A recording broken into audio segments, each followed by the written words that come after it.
இந்த கணக்கை நல்லா கவனமா பாருங்க. ஒரே விலையில இரண்டு பொருள், அதுல ஒன்று லாபம், இன்னொன்று நட்டம். அது மட்டும் இல்ல, இரண்டும் ஒரே சதவீதத்தில் கொடுக்கப்பட்டு லாபம் அல்லது நட்ட சதவீதம் என்ன வரும்னு கேட்டிருக்காங்க.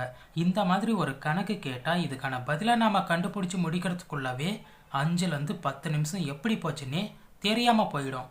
அந்த அளவுக்கு ஒரு பெரிய கணக்கு தான் இது. இனிமே அந்த கவலையை விட்டுருங்க. இந்த மாடல் கணக்குக்கு 5லேருந்து 10 செகண்டுக்குள்ளே எப்படி ஈஸியாக பதில் கண்டுபிடிக்கிறதுன்னு நான் இப்போ உங்களுக்கு சொல்லித்தர போகிறேன். இந்த மாடல் கணக்குக்கு நான் ஒரு ஃபார்முலா ட்ரிக் கண்டுபிடிச்சிருக்கேன். ஃபார்முலா ட்ரிக்குன்னு தான் பயப்படாதீங்க. நேரடி முறையில் நாம் யூஸ் பண்ணுற ஃபார்முலாவை விட இந்த ஃபார்முலா ரொம்ப ரொம்ப ஈஸி தான். சரி, இப்போ அந்த ஃபார்முலா என்னன்னு பார்க்கலாமா? x² வகுத்தல் 100, அவ்வளோதாங்க ஃபார்முலா. ஓகேவா? இதில் x என்பது கொடுக்கப்பட்டுள்ள கணக்கில் இருக்கிற சதவீதம்.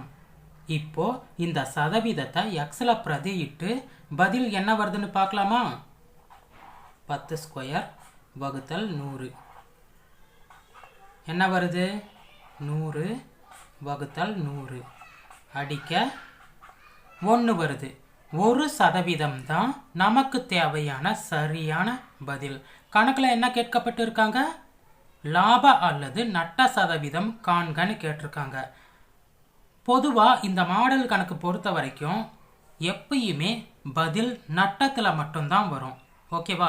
இந்த மாடல் கணக்கை பார்த்தாலே பதில் நட்டத்தில் தான் வரும்னு நீங்கள் ஞாபகத்தில் வச்சுக்கோங்க. அப்போது இந்த கணக்கிற்கு உண்டான சரியான பதில் என்ன? 1% நட்டம். அவ்வளோதான் ஆன்சர்.